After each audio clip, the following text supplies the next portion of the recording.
ሁሉም ሰው ለራሱ ወንበር ሲዘረጋ የክብርን ሽልማት ራሱን ሲያሰጋ ድንግል እንደ ባሪያዋ ተሸክመች ጌታን በትሕትና ታገለግላለች።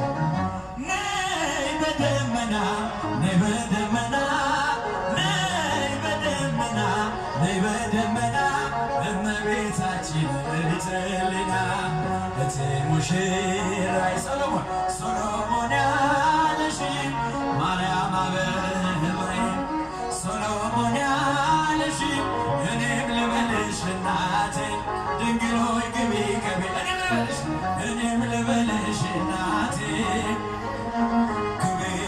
ወርቀ ዘቦ ለብሰው በቤቱ ከሞሉት በሐርና በወርቅ ከተሽቆጠቆጡት በሰው ፊት ያማረው ብዙ ነው ሳለ ጌታ ግን ወደደሽ እናቴ ነይ በደመና በሏት።